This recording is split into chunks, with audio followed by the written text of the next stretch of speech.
ॐ अज्ञानतिमिरान्धस्य ज्ञानञ्जनशलाकया चक्षुरुन्मिलितं येन तस्मै श्रीगुरुवे नमः। हरे कृष्ण। भगवद्गीता अध्याय 18 श्लोक संख्या 50। सिद्धिं प्राप्तः यथा ब्रह्म तथाप्नोति निबोध मे, समासेन एव कौन्तेय निष्ठा ज्ञानस्य या परा। हे कुंती पुत्र, जिस तरह सिद्धि को प्राप्त हुआ व्यक्ति परम सिद्धावस्था अर्थात ब्रह्म को, जो सर्वोच्च ज्ञान की अवस्था है, प्राप्त करता है, उसका मैं संक्षेप में तुमसे वर्णन करूंगा, उसे तुम जानो। तो अभी तक हमने काफ़ी कुछ सुना इसके बारे में कि सिद्धि क्या है। जैसे कई लोग सिद्धि के बारे में, लोगों के अपने अपने विचार हैं। लोग सोचते हैं कि यदि मैं हिमालय में तपस्या कर सकता हूँ बर्फ़ में भी, तो मैं सिद्ध पुरुष हूँ। कई लोग सोचते हैं, अक्सर ऐसा ही है, चमत्कार को नमस्कार है, हम जैसे कहते हैं। कोई व्यक्ति कुछ चमत्कार कर सकता है, किसी के टच करके किसी के रोगों को मुक्त कर सकता है, किसी की शक्ल देखकर बता सकता है कि उसको क्या क्या बीमारियाँ हैं, किसी के बारे में हम बता सकते हैं कि आगे क्या होने वाला है उसके जीवन में। ये इम्पोर्टेंट नहीं है वास्तव में। इम्पोर्टेंट ये है कि कोई व्यक्ति वास्तव में, जो हमने पीछे सुना, वो हमने क्या सुना कि संसार को जीतने की आवश्यकता नहीं है, नेचर को जीतने की आवश्यकता नहीं है। जीतने की आवश्यकता क्या है? जीतने की आवश्यकता है अपने आप को, अपने मन को, अपनी भौतिक इच्छाओं को। आप जानते हैं विश्वामित्र के बारे में। तो विश्वामित्र जो है, उन्होंने भयंकर तपस्या, किसको कहते हैं, भयंकर तपस्या करी। उन्होंने ऐसे ऐसे अस्त्र प्राप्त किए जो बाद में राम जी को उन्होंने दिए भी। राम जी उनके आश्रम में आए थे, भयंकर अस्त्र। लेकिन उन्होंने देखा कि वो सारे अस्त्र जो है वशिष्ठ जी के आगे फेल हो गए। उनके अंदर तमन्ना थी कि वो ब्रह्म ऋषि बने। क्यों बने? क्योंकि वशिष्ठ ब्रह्म ऋषि थे, उनसे बड़ा बनना था समाव, क्योंकि उनसे उनके प्रति द्वेष आ गया था बहुत ज़्यादा, because what ever things happened. तो इस चक्कर में बहुत कुछ हुआ, उन्होंने बहुत तपस्याएं करी, लेकिन हाँ, उन्होंने पूरा जगत जीत लिया। आप जानती हैं, त्रिशंकु की कहानी भी हमने, उन्होंने एक स्वर्ग बना दिया। सोचिए, सच ए पावरफुल पर्सन जो स्वर्ग बना दे, एक डिफरेंट स्वर्ग। इतना बड़ा व्यक्ति, लेकिन वो अपने आप से हारते गए। वो स्वर्ग की अप्सराओं से हार गए, अपने गुस्से से हार गए। सब कुछ प्राप्त करके भी ब्रह्म ऋषि का पदवी ब्रह्मा जी ने उनको नहीं दी, राज ऋषि बना दिया। क्यों? क्योंकि उन्होंने पूरी दुनिया को जीत लिया था, लेकिन अपने आप को नहीं जीता था। अपनी इच्छाओं को, अपने गुस्से को, अपने भौतिक इच्छाओं को नहीं जीत पाए थे। इसलिए उस इतनी सिद्धि प्राप्त करने के बाद भी उन्हें सिद्ध पुरुष नहीं कहा ब्रह्मा जी ने, ब्रह्म ऋषि नहीं कहा। ब्रह्म, जो कि आज के श्लोक में भी वर्ड आता है, ब्रह्म ऋषि या ब्राह्मण, हाँ, जो ब्रह्म में रमण करे, जो ब्रह्म को जानता हो, वो पर ब्रह्म को समझता हो, हाँ, वास्तव में जो जीवात्मा को समझता हो कि जीवात्मा क्या है, वो पर ब्रह्म क्या है, उनसे हमारा क्या रिश्ता है, इसके बारे में जानता हो और इसी में रमण करता हो, हाँ, वही है वास्तव में। तो इतनी सिद्धि प्राप्त कर कर भी वो ब्रह्म ऋषि नहीं बने। तो इसलिए कोई व्यक्ति यदि किसी का भविष्य बता दे, यदि किसी की बीमारी को दूर कर दे, तो वो वास्तव में ब्रह्म या सिद्ध अवस्था को प्राप्त उसने नहीं किया है ना। इससे पिछले श्लोक में भी हमने कई श्लोकों में सुना। पहले तो भगवान ने बताया कि हर आश्रम में क्या क्या हमारे कर्तव्य बनते हैं, और उसके अंतर्गत किस तरह से हमको अपने अपने आश्रमों के वर्णों के कार्यों को भगवान की प्रसन्नता के लिए करते हुए जीना है।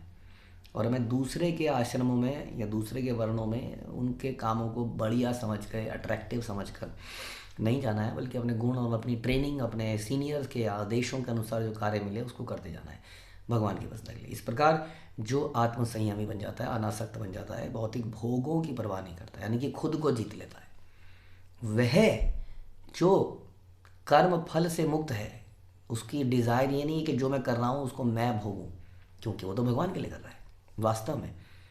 इसलिए वो कर्मण्येव अधिकारस्ते के सही मतलब को जानता है। वो जानता है कि जो भी मेहनत कर रहा हूँ उसका मुझे लाभ नहीं चाहिए, लाभ भगवान के लिए होना चाहिए, उनको ही ऑफर हो जाना चाहिए।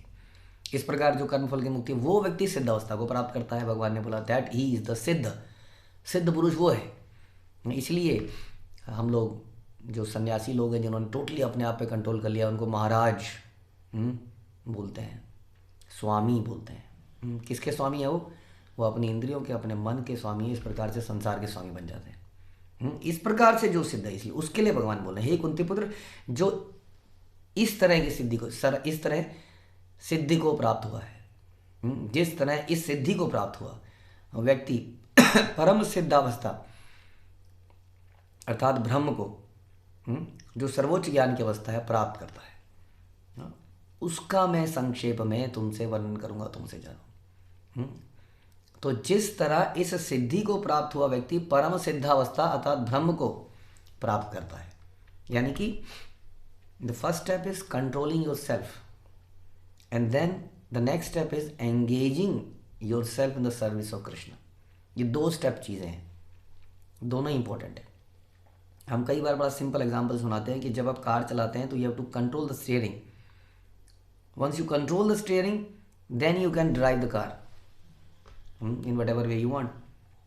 हाँ, स्टीयरिंग कंट्रोल में नहीं होता है तो कार कैसे कंट्रोल में आएगी? इसलिए पहला स्टेप होता है इंद्रियों को संयमित करना। इंद्रियों को संयमित करने के लिए हम जीवन में नियम बनाते हैं।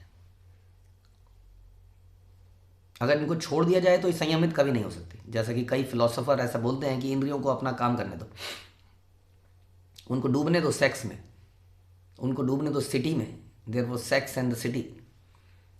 एंड जब ये इस तरह से पक जाएंगे तभी अपने आप भगवान की तरफ जाएंगे। This is not the way. ऐसा हमने किसी को नहीं देखा पकता हुआ। आदमी बूढ़ा होता है, दांत नहीं होते हैं उसके में, फिर भी किसी कन्या को देख के लार टपकाता है। बुढ़ापे तक उसकी लस्ट खत्म नहीं होती इस तरीके से। हमने तो नहीं देखा, ना गीता में ऐसा बोला गया। गीता में तो ये बोला गया कि जब फायर में मक्खन डालते हैं, अग्नि डालते हैं, घी डालते हैं तो और ज़्यादा प्रज्वलित हो जाती है। या आदमी वैरायटी ढूंढता है, वो अपनी पत्नी से थक जाता है, दूसरे की देखता है, कहीं और जाता है। राइट, ख़त्म नहीं होती है इस प्रकार से, ख़त्म नहीं हो सकती। इसका ख़त्म होने का तरीका ही है, इसको दूर रखना ज़रूरी है। It never satisfies, it Burns like fire, Krishna says.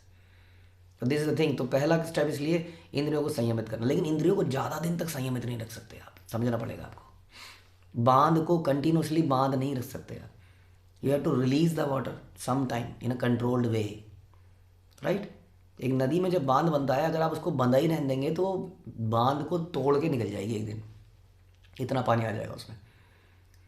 उसको एक कंट्रोल्ड वे में रिलीज़ करना पड़ता है। उसी तरह से हम सेंसेस को संयमित करते हैं, एक कंट्रोल्ड वे में रिलीज़ करते हैं, इन द सेंस कि आँखों को देखने से टोटली बंद नहीं करते। अगर हम कहते हैं बुरा मत देखो तो साथ ही साथ हम उसको एंगेज करते हैं, यहाँ पर देखो। कहाँ देखो? भगवान के चरणों में देखो, भगवान के दर्शन करो, भक्तों के चरणों को देखो, इस प्रकार। और इस प्रकार बाकी सेंसेस को भी हम रिलीज़ करते हैं। तो controlling and then engaging, controlling and then engaging, controlling and then engaging, right? ये हमें श्रील प्रभुपाद ने सिखाया। इस प्रकार से हम उसको कंटिन्यूसली संयमित रख सकते हैं, कंट्रोल रख सकते हैं। और धीरे धीरे फिर कहाँ पे एंगेजिंग, वेयर एंगेजिंग, वो भगवान आप बताएंगे धीरे धीरे। कि मैं तुम्हें अब बताऊंगा कि कैसे ये व्यक्ति जिस तरह से अपनी ऑक्यूपेशनल ड्यूटी करता है, अपने अपने आश्रम में रहता है, उनके अनुसार कार्य करता है, भगवान की प्रसन्नता के लिए अपने आप को संयमित रखता है, वो व्यक्ति कैसे धीरे धीरे ब्रह्म की अवस्था में से पहुंच जाता है, जो सर्वोच्च ज्ञान की अवस्था है। और वो सर्वोच्च ज्ञान की अवस्था क्या है? वो सर्वोच्च ज्ञान की अवस्था है कि बहुनाम जन्मनामन्ते ज्ञानवाम माम प्रपद्यन्ते मया वासुदेवम सर्वमिति सहमात्मा सुदुर्लभ। वो सर्वोच्च ज्ञान के बहुत सारे ज्ञानी लोग भी कई जन्मों के बाद इस निष्कर्ष पर पहुंचते हैं कि हे भगवान वासुदेव, आप ही सब कुछ हैं, आप ही मेरे मालिक हैं, मेरे स्वामी हैं, मैं आपका दास हूँ। इस निष्कर्ष पर पहुंचने वाले बहुत ही कम लोग होते हैं। वो है ज्ञान की सर्वोच्च अवस्था, वो है वास्तविक ब्रह्म। हाँ, क्योंकि भगवान श्रील प्रभुपाद में बताते हैं सारे शास्त्रों का निचोड़ कि भगवान को 3 स्टेजेस में जाना जाता है, ब्रह्म, परमात्मा और कृष्णा या ईश्वर परमेश्वर, जो कि साक्षात कृष्ण कह लीजिए, भगवान, तो इस ज्ञान की अवस्था को, ये सर्वोच्च ज्ञान की अवस्था है। ये सिद्धावस्था, ये वास्तविक सिद्धि है। तो इसके लिए हमने पहले बताया कि पहले ये सब करना पड़ेगा, यानी कि पहले सारे समझना ये क्या मतलब है इसका, कि अलग अलग वर्ण है, अलग अलग आश्रम है, ये सब क्या है, ये सब इतना कॉम्प्लिकेशन क्या है, कुछ नहीं है। ये रूल्स एंड ड्यूटी, ये ड्यूटीज़ हैं। ये जैसे कहते हैं ना मनु संहिता, मनु संहिता डिस्क्राइब कर दी कि इंसान को कैसे जीना चाहिए। It's based on the teachings of Bhagavad Gita. इसलिए भगवद गीता में भगवान बता रहे हैं, ऑल्दो यहाँ पर काफ़ी चीज़ें बड़ी संक्षेप में बताई जाती हैं कि मनुष्य को, एक गृहस्थ को ये करना है, एक वानप्रस्थ को इस तरह जीना है। भागवतम में इसकी डिटेलिंग और मिलती है कैसे जीना है।